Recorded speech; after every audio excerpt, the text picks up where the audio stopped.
الحمدللہ رب العالمین والصلاة والسلام علی النبی الکریم وعلی آلہ واصحابہ اجمعین۔ سعاد آن لائن اکیڈمی کی طرف سے حفاظ کورس کا سبق نمبر 8 وتر کے بارے میں، اس میں 9 اہم مسائل باتیں پڑھیں گے۔ وتر کا حکم۔ وتر کی نماز واجب ہے، اس کی ادائیگی ضروری ہے، اس کو چھوڑنا جائز نہیں ہے۔ اگر کبھی عذر کی وجہ سے نہ پڑھ سکے تو اس کی قضا لازم ہے۔ مسئلہ یہ ہے کہ وتر کی نماز رمضان المبارک کے علاوہ تمام مہینوں میں انفرادی طور پر ادا کی جاتی ہے، جبکہ رمضان المبارک میں اسے باجماعت ادا کیا جاتا ہے۔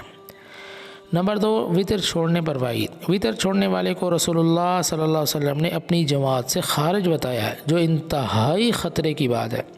رسول اللہ صلی اللہ علیہ وسلم نے فرمایا، وتر کی نماز حق ہے، جو وتر کی نماز ادا نہ کرے وہ ہم میں سے نہیں ہے۔ یہ بات آپ صلی اللہ علیہ وسلم نے 3 مرتبہ ارشاد فرمائی۔ سنن ابی داؤد کتاب الصلاۃ کی یہ حدیث ہے۔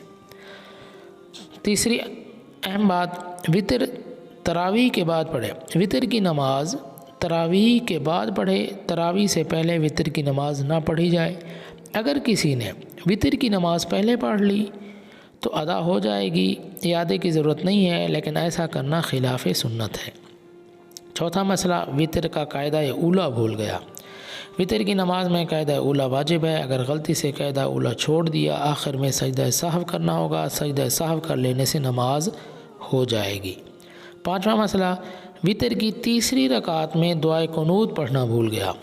وتر میں دعائے قنوت پڑھنا واجب ہے، اگر تیسری رکعت میں قرات کے بعد رکوع کر لیا، دعائے قنوت نہیں پڑھی تو آخر میں سجدہ سہو کرنے سے نماز ہو جائے گی۔ چھٹا مسئلہ، رکوع سے قنوت کے لیے واپس قیام کی طرف آنا۔